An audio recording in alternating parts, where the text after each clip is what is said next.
রাজনৈতিক জীবনে দীর্ঘ ৩৭ বছরের অপেক্ষা। এই ৩৭ বছরে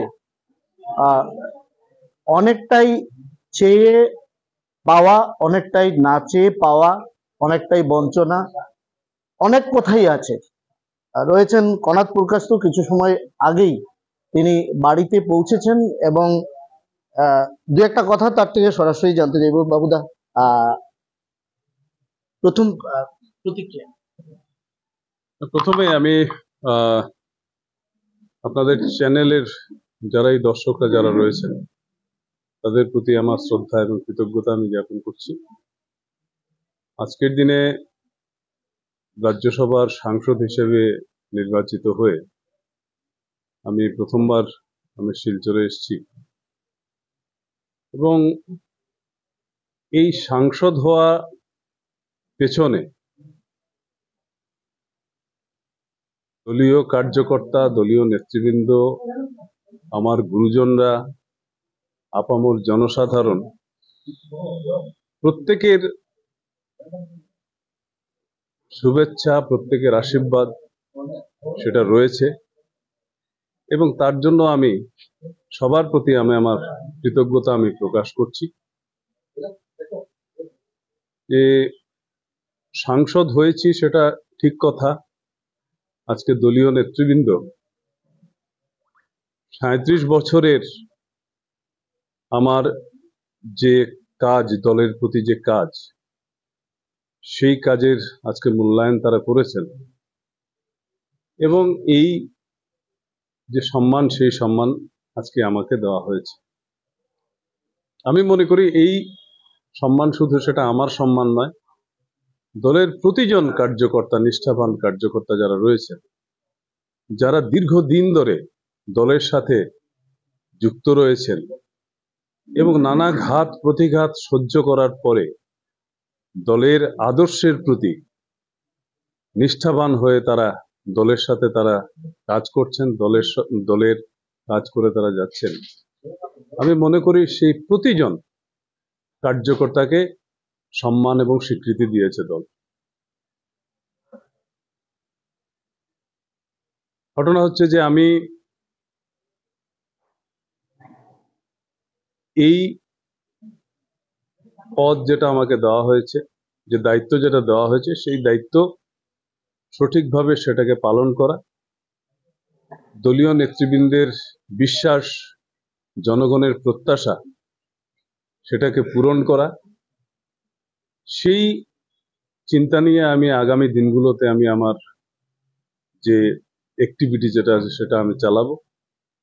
বিভিন্ন সময়ে বিভিন্ন যেসব ইস্যু রয়েছে সেই ইস্যুগুলো যখন আমাদের সামনে আসবে সেটা সেই রাজ্যসভাতে সেটাকে উত্থাপন করে সেইগুলার কিভাবে সমাধান করা যায় সেই ব্যাপারে আমি সচেষ্ট থাকব। রাজনৈতিক জীবনে আমরা দেখেছি বারবার আপনি হতাশাগ্রস্ত হয়েছেন, তারপরেও ঘুরে দাঁড়িয়েছেন। এই হতাশার থেকে যে প্রাপ্তি আজ, সেটা নিয়ে কতটুকু খুশি? দেখুন, হতাশাগ্রস্ত ঠিক কথা, কোনো সময় হতাশা এসছে, এটা অস্বীকার করে লাভ নেই। কিন্তু যে কথাটা বললাম যে দলের কার্যকর্তা, আমার শুভানুধ্যায়ী যারা ছিলেন, প্রত্যেকের আমার প্রতি তাদের যে ভালোবাসা, আমার প্রতি তাদের যে একটা মানসিক যে আন্তরিক যে একটা টান যেটা রয়েছে, সেটা আমাকে সবসময় শক্তি জুগিয়েছে। আমি যখনই কোনো সময় একটা হতাশার মধ্যে ভুগেছি, তো প্রত্যেকেই আমার পাশে এসে দাঁড়িয়েছেন এবং তাদের সেই পাশে দাঁড়ানো থেকে আমি সেই শক্তি আবার অর্জন করেছি এবং আমি আমার কাজ করে গেছি। কনাদ পুরকায়স্থকে আমরা চিনি রাজনৈতিক, তার ব্যক্তিত্ব যেটা, সেটাতে একটা প্রতিবাদ মুখর ছিনিয়ে আনার মতো প্রতিবাদী কণ্ঠস্বর হিসাবেও চিনি আমরা। এক্ষেত্রে আপনি আগামী 6 বছরের জন্য সাংসদ। ছিনিয়ে আনার যে ব্যাপার, দাবি ছিনিয়ে আনার যে ব্যাপার, সেই ব্যাপারে সচেষ্ট হওয়ার যে মুখর হওয়ার যে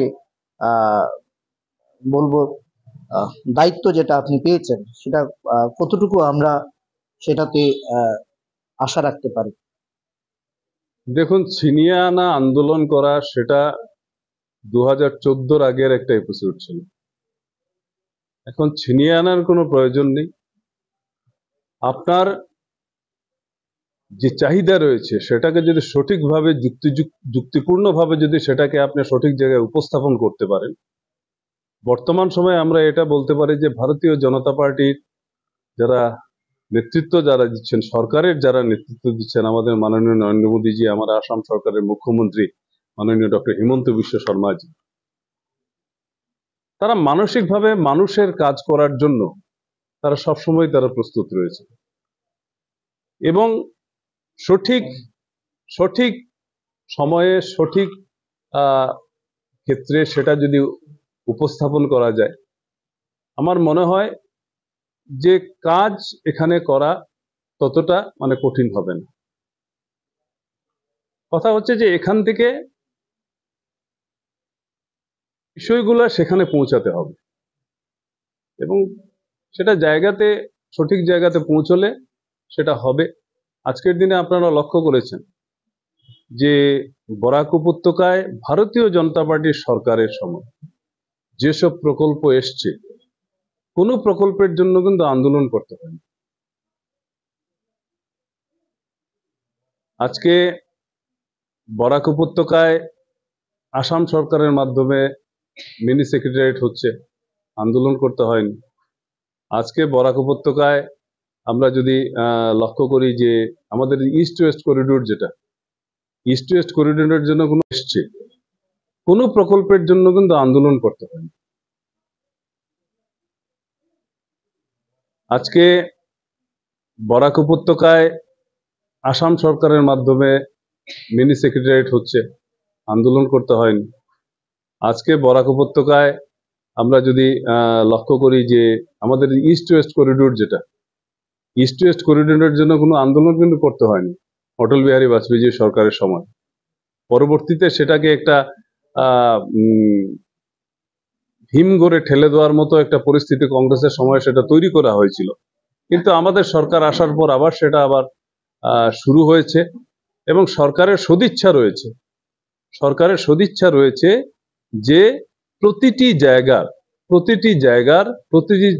প্রতিজন জনগণের কে একটা ভালো সমাজ ব্যবস্থার সাথে সাথে একটা ভালো পরিকাঠামো, একটা উপহার দেওয়ার যে চিন্তাধারা যেটা আমাদের সরকারের রয়েছে, সেটা সরকার করছেন। সময়ে সময়ে সেটাকে সঠিক জায়গাতে উত্থাপন করাটা হচ্ছে বড় ব্যাপার এবং সেটাই আমি